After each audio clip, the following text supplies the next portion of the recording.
अब मैं आप लोगों को चौथे दिन की कथा सुनाती हूँ, जो कि आपको अध्याय 5वां, 6वां, 7वां और 8वां करनी है।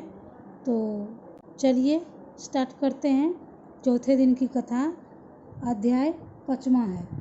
इस उत्तम चरित्र को रुद्र ऋषि ने महासरस्वती देवता हैं, अनुछंद छंद हैं, भीमा शक्ति हैं, भाम ऋविज हैं, सूर्य अस्त साम वेद रूप हैं। श्री महासरस्वती के प्रति के लिए उत्तम चरित्र के पाठ में यह विनियोग है। घंटा, त्रिशूल, हल, शंख, चक्र, धनुष, सायक, इन सब आयुधों को कमलों में धारण किए हुए मेघों में से निकलते हुए पूर्ण चंद्रमा के तुल्य शीतल मुख वाली देवी, जो कि पार्वती जी के शरीर से उत्पन्न 3 नेत्र वाली समस्त संसार की आधारभूत शुंभ निशुंभ आदि असुरों का विनाश करने वाली उस सरस्वती देवी का हम ध्यान करते हैं। ऋषि बोले, पूर्व समय में शुंभ और निशुंभ नामक इन दो महाअसुरों ने अपने बल के अभिमान से इंद्र का 3 लोगों का राज्य और यज्ञ के सभी भाग छीन लिए। वे दोनों सूर्य, चंद्रमा, कुबेर, धर्मराज और वरुण के अधिकार को छीनकर स्वयं भोग करने लगे। वायु और अग्नि के अधिकार भी छीनकर और देवताओं को हटाकर राज्य से पृथक कर दिया। इस प्रकार देवतागण महाअसुरों से पराजित तथा स्वर्गलोक से पृथक किए हुए अपराजिता देवी का स्मरण करने लगे और विचार किया कि भगवती ने हमें पहले वरदान दिया था कि आपत्ति के समय स्मरण करने पर हम तुम्हारी संपूर्ण कष्टों को तत्काल ही नाश कर देंगे। ऐसा विचार करके समस्त इंद्रानिक देवता पर्वतों में श्रेष्ठ हिमालय पर्वत पर विष्णु माया देवी की स्तुति करने के लिए गए और प्रार्थना करने लगे। देवता बोले, हे महादेवी, शिवा प्राकृति भद्रा के लिए हम सब निरंतर प्रणाम करते हैं। रौद्र, नित्या, गौरी, छात्री, जसोतना रूपी चंद्र रूपनी सुख स्वरूपा भगवती को हम निरंतर नमस्कार करते हैं। कल्याणकारी देवी को हम सब प्रणाम करते हैं। बुद्धि और सिद्धि रूपी को हम सब नमस्कार करते हैं। नेत्रसी देवी को हम नमस्कार करते हैं। राजाओं के यहाँ राजगृहों में से लक्ष्मी रूप से निवास करने वाली तथा स्वर्णी देवी के लिए बार बार नमस्कार करते हैं। दुर्गा देवी के लिए, दुर्गपारा के लिए, सारा के लिए, सर्व कल्याणकारिणी के लिए, ख्याति के लिए, कृष्णा के लिए और धुर्मा स्वरूप के लिए निरंतर नमस्कार करते हैं। जो अत्यंत शोभ्या तथा अत्यंत रौद्र रूप में उस भगवती के लिए हम सब नमस्कार करते हैं। जगदम्बा जगत प्रतिष्ठा देवी के लिए नमस्कार करते हैं तथा कीर्ति स्वरूपा भगवती को बार बार नमस्कार करते हैं। जो देवी समस्त जीव मात्र में विष्णु माया नाम से कही जाती है, उसके लिए नमस्कार है, उसके लिए बार बार नमस्कार है, उसके लिए बार बार नमस्कार है। जो देवी समस्त जीव मात्र में चेतना नाम से कही जाती है, उसके लिए नमस्कार है, उसके लिए बार बार नमस्कार है, उसके लिए बार बार नमस्कार है। जो देवी समस्त जीव मात्र में बुद्धि रूप से वास करती है, उसके लिए नमस्कार है, उसके लिए नमस्कार है, उसके लिए बार बार नमस्कार है। जो देवी समस्त जीव मात्र में निंद्रा रूप से वास करती है, उसके लिए नमस्कार है, उसके लिए नमस्कार है, उसके लिए बार बार नमस्कार है। जो देवी समस्त जीव मात्र में क्षमा रूप से वास करती है, उसके लिए नमस्कार है, उसके लिए नमस्कार है, उसके लिए बार बार नमस्कार है। जो देवी समस्त जीव मात्र में छाया रूप से वास करती है, उसके लिए नमस्कार है, उसके लिए नमस्कार है, उसके लिए बार बार नमस्कार है। जो देवी समस्त जीव मात्र में शक्ति रूप से वास करती है, उसके लिए नमस्कार है, उसके लिए नमस्कार है, उसके लिए बार बार नमस्कार है। जो देवी समस्त जीव मात्र में तृष्णा रूप से वास करती है, उसके लिए नमस्कार है, उसके लिए नमस्कार है, उसके लिए बार बार नमस्कार है। जो देवी समस्त जीव मात्र में शांति रूप से वास करती है, उसके लिए नमस्कार है, उसके लिए नमस्कार है, उसके लिए बार बार नमस्कार है। जो देवी समस्त जीव मात्र में जाति रूप से वास करती है, उसके लिए नमस्कार है, उसके लिए नमस्कार है, उसके लिए बार बार नमस्कार है। जो देवी समस्त जीव मात्र में जज्जा रूप से वास करती है, उसके लिए नमस्कार है, उसके लिए नमस्कार है, उसके लिए बार बार नमस्कार है। जो देवी समस्त जीव मात्र में शांति रूप से वास करती है, उसके लिए नमस्कार है, उसके लिए नमस्कार है, उसके लिए बार बार नमस्कार है। जो देवी समस्त जीव मात्र में श्रद्धा रूप से वास करती है, उसके लिए नमस्कार है, उसके लिए नमस्कार है, उसके लिए बार बार नमस्कार है। जो देवी समस्त जीव मात्र में कांति रूप से वास करती है, उसके लिए नमस्कार है, उसके लिए नमस्कार है, उसके लिए बार बार नमस्कार है। जो देवी समस्त जीव मात्र में लक्ष्मी रूप से वास करती है, उसके लिए नमस्कार है, उसके लिए नमस्कार है, उसके लिए बार बार नमस्कार है। जो देवी समस्त जीव मात्र में वृत्ति रूप से वास करती है, उसके लिए नमस्कार है, उसके लिए नमस्कार है, उसके लिए बार बार नमस्कार है। जो देवी समस्त जीव मात्र में स्मृति रूप से वास करती है, उसके लिए नमस्कार है, उसके लिए नमस्कार है, उसके लिए बार बार नमस्कार है।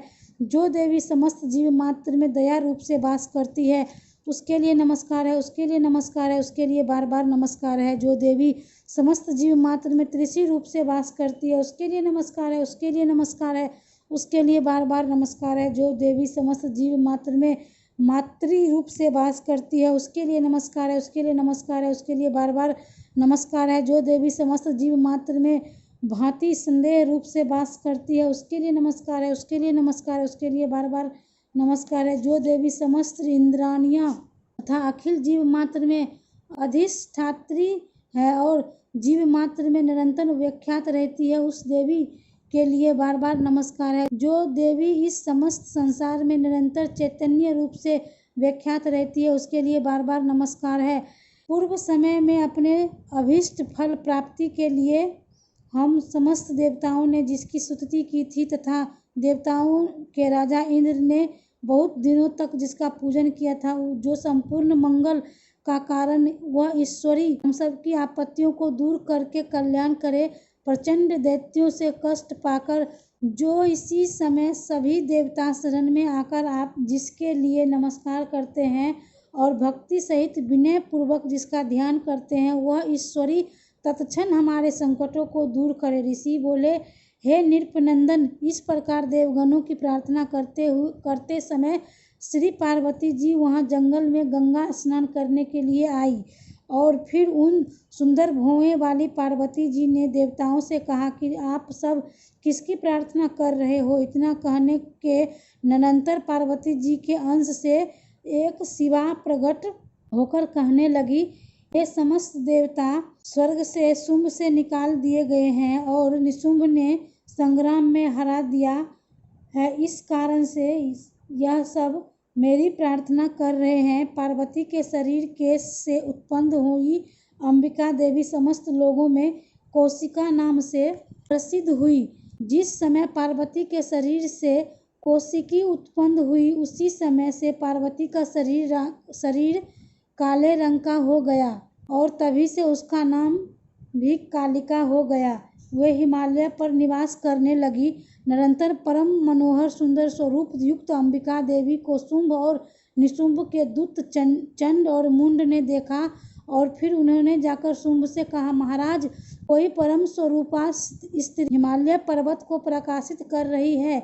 हे असुरेश्वर, उस स्त्री के समान परम सुंदर स्वरूप कहीं पर किसी ने देखने में नहीं आया है, इसीलिए यह मालूम करना चाहिए कि वह स्त्री कौन है और किसकी है तथा उसे ग्रहण करना चाहिए। उस रत्न स्वरूपी स्त्री के प्रत्येक अंग से अनुपम प्रभा प्रकट होकर संपूर्ण दिशाओं को प्रकाशित कर रही है। हे दैत्य, आप उसे अवश्य देखें। हे असुर राज, त्रैलोक्य में जितने रतन मणि हाथी घोड़े आदि हैं, वे समस्त आपके यहाँ सुशोभित हैं। हाथियों में श्रेष्ठ ऐरावत, उच्च श्रवा नाम का घोड़ा और परिजात नाम का वृक्ष, ये समस्त आपने इंद्र से छीन ही लिए हैं। हंस सहित रत्नजरी ब्रह्मा जी का अद्भुत विमान भी तुम्हारे आंगन को सुशोभित कर रहा है। यह महापद्म नामक विद्या आप कुबेर से ले आए हो।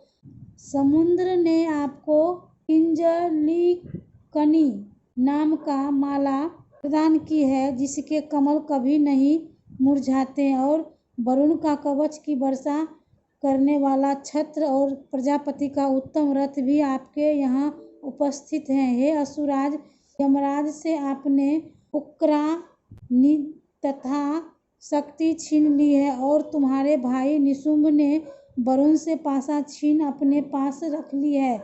समुद्र से निकाले हुए सभी जाति के रत्न भी निशुंभ ने ले लिए हैं और अग्निदेव से भी न भस्म होने वाले ऐसे 2 वस्त्र अग्निदेव ने आपको प्रदान किए हैं। हे असुरराज, आपने इस सभी रत्नों को इकट्ठा कर लिया है, फिर आप स्त्रियों में रत्न रूपा कल्याण करने वाली उस स्त्री को क्यों नहीं लाते?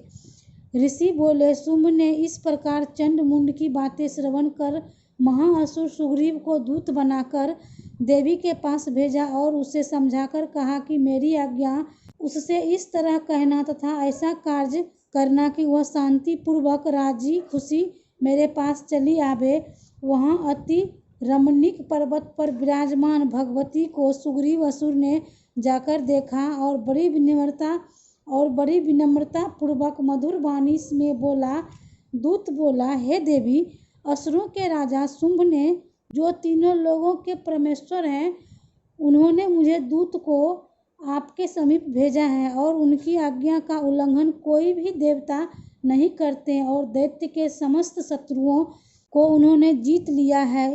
उन्होंने जो कुछ कहा है आप सुनिए। समस्त तीनों लोगों मेरे हैं, सब देवता मेरे अधीन हैं और यज्ञ के संपूर्ण भागों को मैं ही पृथक पृथक ग्रहण करता हूँ।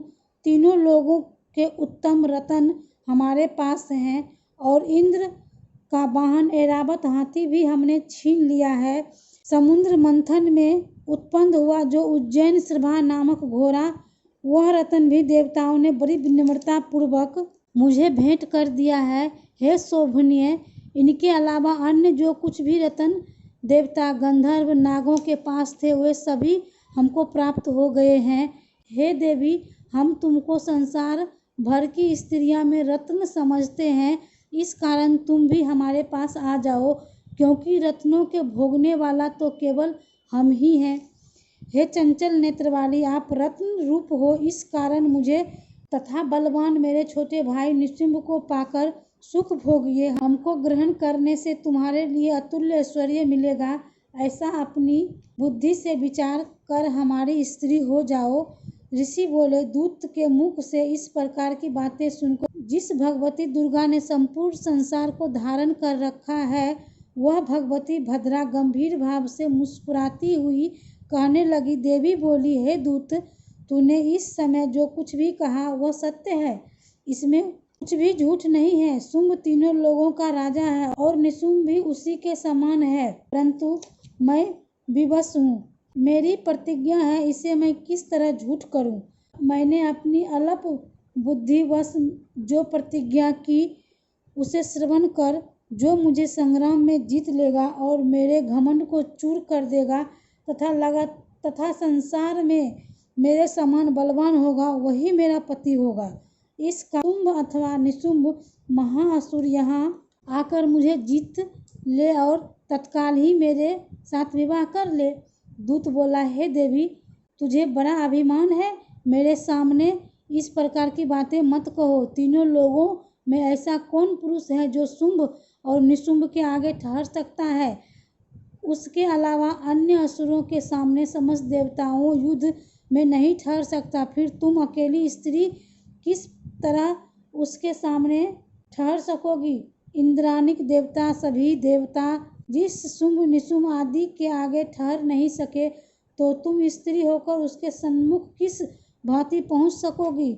इस कारण तुम मेरे कथा अनुसार शुंभ निशुंभ के पास मेरे साथ चलो, अन्यथा केस पकड़कर घसीटते हुए उसके पास तुम्हें ले जाना पड़ेगा। देवी बोली, तूने जो कुछ कहा वह बिल्कुल ठीक है। शुंभ ऐसा ही पराक्रमी और बलवान है और निशुंभ भी अधिक वीर्यवान है, परंतु विवश हूँ, क्योंकि मैं अल्प बुद्धिवश पहले ही बिना विचारे प्रतिज्ञा कर चुकी हूँ। सो इस कारण तू जा और असुर राज शुंभ को समझाकर मैंने जो कुछ कहा वह आदर पूर्वक कहना, वह जो उचित समझेंगे वो करेंगे। अब मैं आपको नवरात्रि का चौथे दिन का छठा अध्याय सुनाती हूँ।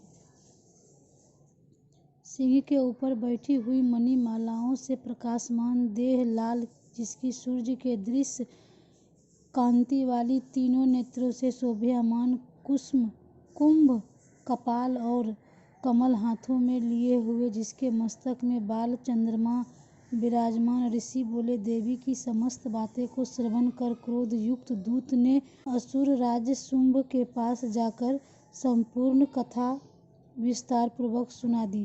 तब दूत से समस्त बातें को सुनकर असुरराज ने क्रोध युक्त हो असुरों के सेनापति धूम्रलोचन से कहा, हे धूम्रलोचन, तुम शीघ्र ही अपनी सेना को अपने साथ लेकर वहां जाओ और दुष्ट को केस घसीट कर जबरदस्ती पकड़ के यहाँ ले आओ।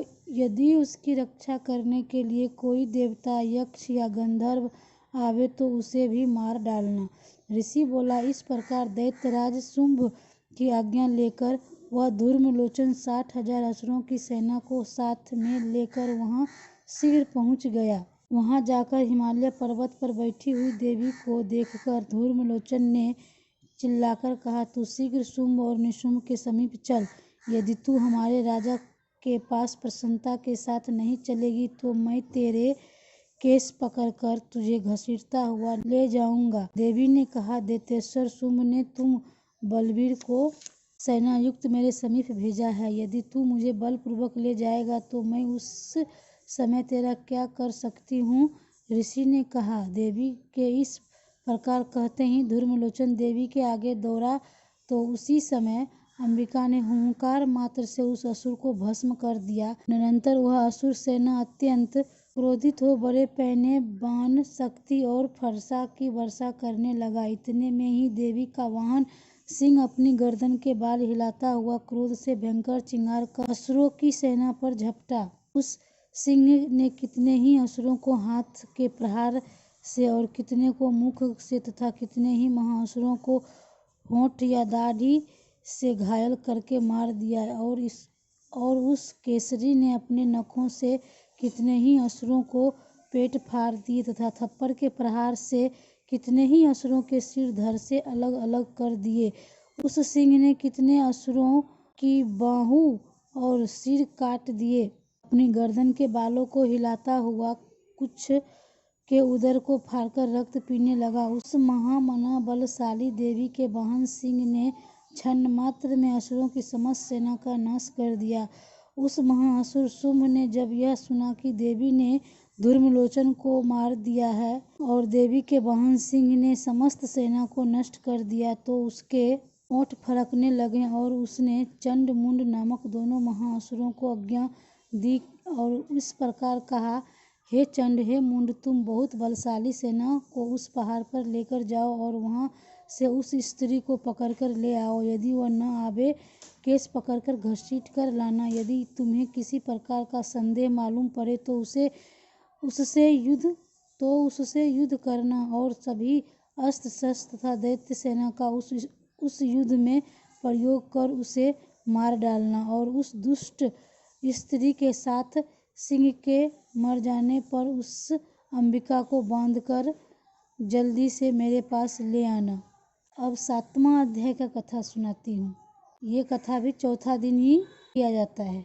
रत्न जड़ित सिंहासन पर स्थित तोते की मधुर वाणी को श्रवण करने वाली श्याम रूप एक चरण कमल स्थित बाल चंद्रमा सिर पर धारण किए बीना बजाती हुई कमल की माला गले में पहने हुए शोभायमान तथा चोली और लाल वस्त्र पहने हुए कर कमलों में शंख लिए हुए मंद युक्त मस्तक में बिंदी लगी हुई ऐसी मातंगी देवी का हम ध्यान करते हैं। ऋषि बोले, निरंतर शुंभ की आज्ञा अनुसार दल बल सहित चतुरांगनी सेना संपूर्ण हथियारों समेत चंड और मुंड दोनों असुर चल दिए और फिर हिमालय पर्वत पर स्वर्ण शिखर पर आकर उन्होंने सिंह पर स्थित देवी को हंसते हुए देखा। देवी को इस प्रकार मुस्कुराते हुए देख असुर धनुष और तलवार ले देवी के समीप हाथ पकड़ने को तैयार हुए तो उसी समय उन शत्रुओं को इस प्रकार देवी अंबिका ने क्रोध किया तो भगवती का मुंह श्याम रंग का हो गया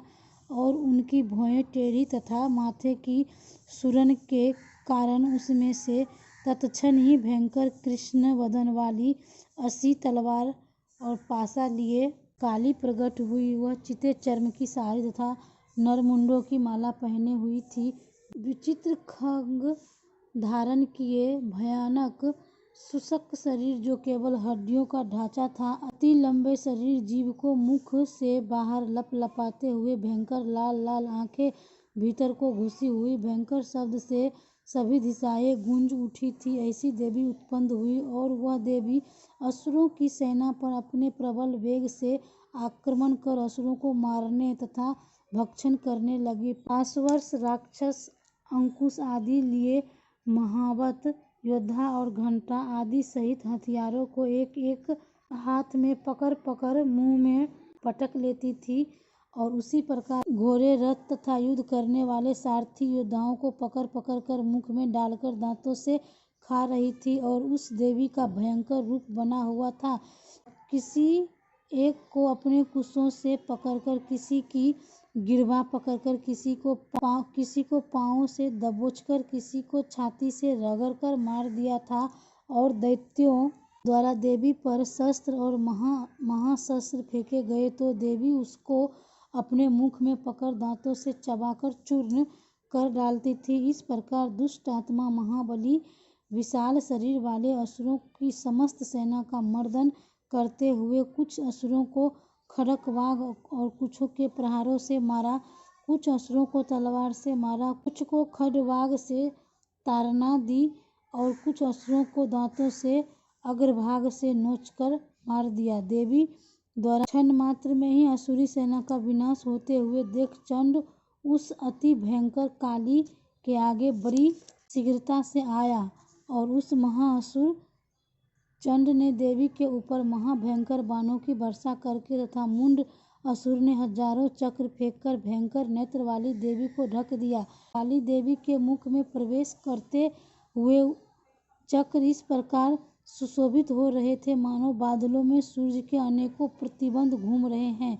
नंतर अत्यधिक क्रोधपूर्ण हो भयंकर चिंगार करते हुए कालिका देवी के निकट अट्टहास किया। उस समय उनके विकराल बदन के भीतर कठिनता से देखे जा सकने वाले दांतों की प्रभा से वे अत्यंत उज्ज्वल दिखाई देती थी। देवी ने बहुत बड़ी तलवार हाथ में ले हा का उच्चारण करके चंड की तरफ दौड़ी और उसके केस पकड़कर तलवार से सिर काट दिया।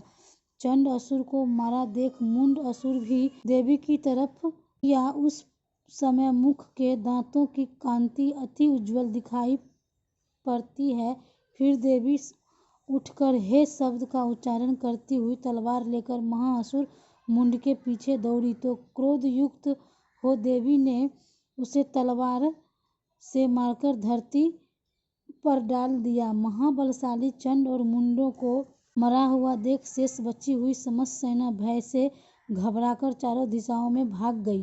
तब पश्चात चंड और मुंड के सिर को लेकर देवी चंडिका देवी के समीप गई और विकट अट्टहास करके बोली, महापशु असुर चंड और मुंड संग्राम में मैंने मार दिया। अब आप इस युद्ध में शुंभ और निशुंभ को मारना। ऋषि बोला, उस चंड और मुंड महाअसुरों के दोनों सिरों को इस प्रकार लाते हुए देख काली देवी से कल्याणकारिणी देवी मधुर शब्दों में बोली, हे देवी, तुम चंड और मुंड इन दोनों महाअसुरों को मारकर मेरे समीप लाई हो, इस कारण आप संसार में चामुंडा देवी के नाम से विख्यात हो जाओगी। अब 8वां अध्याय है और इस अध्याय में रक्त बीज नामक राक्षस को माता मारती है और ये अध्याय भी आपको चौथा दिन पढ़ने का रहता है। रक्त वर्णन शरीर, दया से परिपूर्ण नेत्र, पाशा, अंकुश, धनुष, बाण धारण किए हुए आदि मणि सिद्धियों से युक्त भवानी देवी का हम ध्यान करते हैं। ऋषि बोले, इस प्रकार चंड और मुंड महाअसुरों को बहुत सी सेना सहित मार दिया तो असुरेश्वर प्रतापी शुंभ ने अत्यंत क्रोध युक्त होकर अपनी संपूर्ण सेना को संग्राम करने के लिए आदेश दे दिया और बोला कि आज 76 शीघ्र लड़ने वाले उदययुक्त असुर सेनापति और 74 कम्बु संख्याकृति वाले असुर सेनापति अपनी अपनी सेना पूर्ण ताकत के साथ सेना को लेकर संग्राम को जाबे। कोटिवीर्ज नामक वाले असुर के 56 कुल, धूर्मवंश, में उत्पन्न हुए 500 कुल युद्ध करने के लिए घिरे मेरी आज्ञा से शीघ्र चले जाएं। बालक दो हृदय मयूरवंशी तथा कालवंशी असुर युद्ध में लड़ने के लिए मेरी आज्ञा से शीघ्र चले जाएं। इस प्रकार भयंकर शासक असुरराज शुंभ ने आज्ञा देकर कई हजार महासेना को चुन चुन कर इकट्ठा कर लिया और अपने साथ लेकर लड़ने के लिए चल दिए। अत्यंत भयंकर उसकी सेना को चंडिका देवी ने अपने प्रति आती देख धनुष की टंगारे से पृथ्वी आकाश को गुंजयमान कर दिया। हे नृप, निरंतर सिंह ने भी महान गर्जना की। उस समय चंडिका ने अपना घंटा बजाकर धूना शब्द कर दिया, जिससे काली का मुंह बढ़ गया। धनुष की डोरी चढ़ाने तथा सिंह घंटा बजाने से इतना शब्द गुंजार हो गया कि चारों दिशाएं परिपूर्ण हो गई। इस प्रकार के शब्द को श्रवण कर असुर सेना ने बड़े क्रोध में आकर चारों दिशाओं से बाणों की वर्षा कर देवी के सिंह और काली को घेर लिया। हे नृप, इसी समय दैत्यों के संहार करने तथा देवताओं का कष्ट निवारण के लिए ब्रह्मा, शंकर, स्वामी कार्तिकेय, विष्णु तथा इंद्रानिक देवताओं के शरीर से शक्तियां उत्पन्न होकर जो जैसे देवता थे वे उन्हीं के समान रूप पराक्रम युक्त चंडिका देवी के निकट गई। ये शक्तियां जो जैसी देवता था वे उन्हीं के समान रूप, आभूषण और वाहन से युक्त असुरों से युद्ध करने के लिए आई। हंस सहित विमान पर बैठी, रुद्राक्ष की माला गले में पहनी हुई, कमंडल हाथ में लिए हुए ब्रह्मा की शक्ति आई, इसीलिए उनका नाम ब्रह्मानी हुआ। शिवजी की शक्ति बैल पर बैठकर त्रिशूल हाथ में लिए, महानाग का कंगन और चंद्र रेखा से सुशोभित होकर वहां आई। स्वामी कार्तिकेय की शक्ति कुमारी अंबिका देवी उन्हीं के समान स्वरूप धारण करके उत्तम मोर पर बैठकर शक्ति को कर कमलों के लिए असुरों से युद्ध करने के लिए वहां आई। इसी प्रकार भगवान विष्णु की शक्तियां गरुड़ पर बैठकर चक्र, गदा, संग्रह, धनुष और खड़ग को अपने कर कमलों में धारण किए वहां आई। यह 12 भगवान की शक्तियां जिसका कि अतुल्य स्वरूप था, वे 12वीं देवी भी उस युद्ध में सुंदर शरीर को धारण किए हुए आई। नरसिंह भगवान की नरसिंही शक्ति नरसिंह भगवान के समान शरीर धारण किए हुए वह आई। उनके गर्दन के केश हिलने से आकाश के संपूर्ण तारागण हिलने लग गए थे। वज्र और अपने कर कमलों में लिए सहस्त्र नेत्र वाली इंद्र की ऐन्द्री शक्ति ऐरावत हाथी पर बैठकर युद्ध में आई।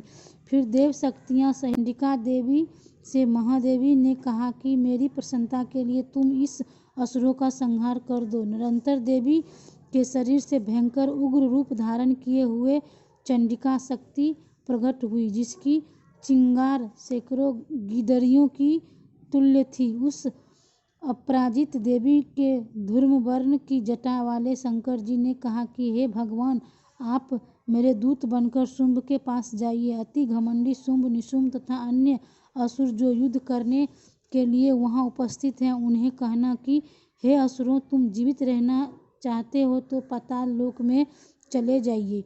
त्रिलोक का राज तो इंद्र को प्राप्त है और देवगण यज्ञ भाग का उपभोग करें। और अगर आपने बल के घमंड में युद्ध करना चाहे तो मेरे आगे आ जाओ। मेरी योगिनियां तुम्हारे रक्त पान करके तृप्त होगी। भगवती ने शिवजी को अपनी दूत बनाकर भेजा था, इस कारण देवी का इस संसार में शिवदूती नाम प्रसिद्ध हुआ। भगवान शंकर द्वारा देवी की बातें को सुनकर वे असुर अत्यंत क्रोधित हुए और जहाँ कल्याणी देवी थी उसके पास गए और फिर असुरों ने क्रोध में आकर देवी के ऊपर बाण शक्ति तथा बहुत से अस्त्र शस्त्रों की वर्षा कर दी। असुरों द्वारा चलाए गए बाण, शूल, शक्ति और फरसा को उस देवी ने अपने धनुष द्वारा छोड़े बाणों से कीड़ा मात्र में खंड खंड कर दिया और उस काली देवी ने शत्रुओं को अपने त्रिशूल से विद्धनि करते हुए तथा खड्ग से कुचलते हुए आप इधर उधर घूमने लगी और ब्रह्मानी देवी जहाँ जाती वहाँ कमंडल से उन असुरों पर जल छिड़क देती थी, जिससे उसके बल वीर्य पराक्रम नष्ट हो जाते थे। इसी प्रकार से महेश्वरी ने अत्यंत क्रोधित होकर त्रिशूल से तथा वैष्णवी देवी ने चक्र से, कुमारी देवी ने शक्ति से शत्रुओं का विनाश कर दिया। ऐन्द्री देवी ने वज्र के प्रहार से सैकड़ों दैत्यों और दानव को काट डाला, जिससे वे पृथ्वी पर गिर पड़े तथा शरीर से रक्त बहने लगा। बारहवीं देवी ने अपने तुंड प्रहार से ही असुरों को नष्ट कर दिया था तथा कुछ असुरों के विक्त अक्षल को अपनी दांतों के अग्रभाग से फाड़ दिया और कुछ असुरों को चक्र से काट काट कर पृथ्वी पर सुला दिया। नरसिंही देवी अपनी नखों से असुरों को फाड़ फाड़ कर खाते हुए संपूर्ण दिशाओं को अपने घोर शब्द से पूर्ण करते हुए रणभूमि पर विचरने लगी तथा शिवदूती देवी के विकट अट्टहास करने से व्याकुल होकर भूमि पर मूर्छित होकर गिरे थे। पृथ्वी पर गिरते ही वह देवी उसको खाने लग गई। इस प्रकार मात्र गणों के क्रोध से महाअसुरों का विनाश होते हुए देख असुरों की सेना रणभूमि से भागने लगी। असुर सेना की मात्र गणों से पीड़ित होकर भागते देख रक्तबीज नामक महादैत्य क्रोध से भयंकर युद्ध करने के लिए आया। उसके शरीर से रक्त की बूंदें पृथ्वी पर गिरती तब उसके बूंद से उसी के समान रक्तबीज के बल के समान एक दूसरा महादैत्य पृथ्वी पर उत्पन्न हो जाता था। वह महाअसुर रक्तबीज हाथ में गदा लेकर ऐन्द्री देवी के साथ लड़ने लगा। तब देवी ने वज्र से रक्तबीज को मारा। निरंतर वज्र प्रहार के लगते ही शरीर से बहुत सा रक्त गिरा और उससे उसी के समान स्वरूप और पराक्रम वाले वीर असुर उत्पन्न हो गए। पृथ्वी पर उसके शरीर से जितनी रक्त की बूंदें गिरती थी उतनी ही संख्या में बल वीर्य युक्त पराक्रम वाले असुर उत्पन्न होते थे। इस प्रकार रक्त बिंदु से उत्पन्न संपूर्ण दैत्य शस्त्रों की वर्षा कर मातृगणों के साथ घोर युद्ध करने लगे। फिर देवी ने वज्र प्रहार से उसका सिर काट दिया तो उसके सिर से जो रक्त बहा उससे हजारों रक्तबीज पुरुष उत्पन्न हो गया। रण में वैष्णवी देवी ने चक्र फेंक कर मारा और ऐन्द्री ने गदा मारी। वैष्णवी के चक्र से कट जाने पर उस रक्तबीज के शरीर से जो रक्त गिरा उससे उसी के तुल्य हजारों असुर उत्पन्न हो गए, जिससे संपूर्ण विश्व प्राप्त हो गया। निरंतर कुमारी ने शक्ति से, ब्राह्मी ने खग से और महेश्वरी ने त्रिशूल से उस महाअसुर रक्तबीज को मारा। उस महाअसुर रक्तबीज ने क्रोध युक्त होकर समस्त मात्र शक्तियों पर गदा से पृथक पृथक प्रहार किया। तब शक्ति और त्रिशूल आदि विविध प्रकार के अस्त्र शस्त्रों से प्रहार से अनेक शरीर से जो रक्त की धाराएं पृथ्वी पर गिरी उससे सैकड़ों असुर उत्पन्न हुए। इस प्रकार उस असुर के रक्त से उत्पन्न हुए महाअसुरों से संपूर्ण विश्व विख्यात हो गया। तो देवताओं को अधिक भय उत्पन्न हुआ। तब तो देवताओं को दुखी देख चंडिका काली से बोली, हे चामुंडे, तुम अपना मुंह बड़ा करो और मेरे शस्त्र के प्रहार से मारे गए असुरों के शरीर से गिरे हुए रक्त से उत्पन्न महाअसुरों को आप अपने मुख में भक्षण करो। इस प्रकार युद्ध में रक्त से उत्पन्न असुरों का भक्षण करती हुई भ्रमण करोगी तो उस असुर का संपूर्ण रक्त नष्ट हो जाएगा और इस प्रकार आप उन असुरों का भक्षण करने लगी तो अन्य नए असुर उत्पन्न नहीं हो सकेंगे। इस तरह काली को समझाकर देवी ने रक्तबीज पर त्रिशूल से प्रहार किया और तत्काल ही रक्तबीज के रक्त को काली ने अपने मुख से पी लिया। उसी समय चंडिका पर रक्तबीज ने गदा मारी, परंतु देवी के ऊपर उस गदा को मारने से कुछ भी असर नहीं हुआ। उस घायल असुर के शरीर से रक्त गिरने लगा और उस रक्त को चामुंडा ने पीना प्रारंभ कर दिया और उसके मुख में असुर उत्पन्न होने लगे और असुरों को चामुंडा खा जाती तथा रक्त पी जाती थी।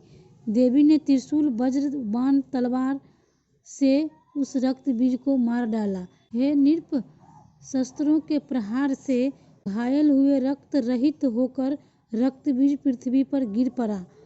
हे राजन सुथुर, उस रक्त बीज को गिरते ही देवता अत्यंत प्रसन्न हुए और मात्र शक्तियाँ उन महाअसुरों का रक्त पी पी कर मंद मस्त हो नाचने लगी। यहाँ पर चौथा दिन का कथा खत्म होती है।